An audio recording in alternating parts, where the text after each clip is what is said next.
যে তিনটি রোগ হলেই বুঝবেন যে আপনি একজন জান্নাতি মানুষ। কোন মুসলমানের মধ্যে যদি তিনটি রোগ থাকে, নবীজি বলছে, আমি নবী বলছি, ও ব্যক্তি জান্নাতি হবে। জোরে কোন সুবহানাল্লাহ।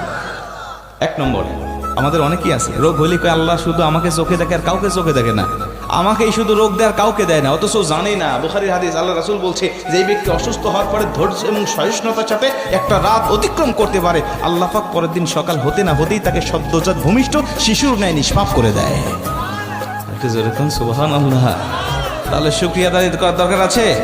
আরেকটি বর্ণনায় আসছে, নবীজি বলছে তিনটি অসুখ থাকে জান্নাতি ব্যক্তিদের মধ্যে সবচেয়ে বেশি। তার মধ্যে প্রথম নম্বর হলো, যেই ব্যক্তির সর্দি জ্বর বেশি বেশি লাগে, সে যদি মুসলিম হয় বুঝে নিও ও ব্যক্তি জান্নাতি হওয়ার আলামত, ও ব্যক্তি জান্নাতি। বিদায় আল্লাহ এই সর্দি জ্বর, ঠান্ডা জ্বর তাকে বেশি বেশি প্রদান করে। যেরকম সুবহানাল্লাহ। মিলে গেছে অনেকের জন্য না, অনেকের কিন্তু ঠান্ডা জ্বর বেশি লাগে। হাদিস থেকে বলছি, বিজ্ঞান বলছে, নবীজি এই তিনটি রোগের বিষয়টা নিয়ে আমরা গবেষণা করে দেখেছি। তিনটা রোগ এমন রোগ, যে রোগগুলো হওয়ার কারণে আল্লাহ পাক তাকে বড় বড় ক্যান্সার থেকে, বড় বড় রোগ থেকে, বড় বড় সমস্যা থেকে আল্লাহ পাক তাকে সম্পূর্ণ হেফাজত করে। জোরে কোন সুবহানাল্লাহ।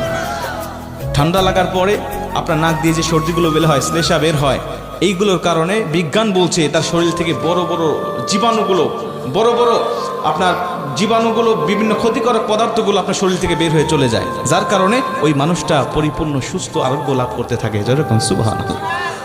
মুসলমান ভাইরা আমার, শুধুমাত্র তাই নয়, নবীজি বলছে দ্বিতীয় নম্বর, ওই ব্যক্তির জান্নাতি ব্যক্তির হলো রোগের আলামত, যেই ব্যক্তির সবসময় বেশি শরীরে চুলকানি থাকে। যেই ব্যক্তির শরীরে চুলকানি থাকে ওই ব্যক্তিরকে আল্লাহ রাব্বুল আলামিন জান্নাতি বলে ঘোষণা দিয়েছেন। বিজ্ঞান বলছে চুলকানি হলে কেন জান্নাতি হবে? আমরা গবেষণা করে দেখেছি, যেই ব্যক্তির চুলকানি হয় ওই ব্যক্তিকে আমার আল্লাহ বিভিন্ন কুষ্ঠ রোগ এবং শ্বেত রোগ থেকে সম্পূর্ণ হেফাজত করে দেয়। জোরে কোন সুবহানাল্লাহ। জান্নাতি রোগের আরেকটি আলামত সম্বন্ধে নবীজি বলেন, যেই ব্যক্তির চোখ উঠবে, চোখ ওঠা রোগ, এটা হলো জান্নাতি রোগ।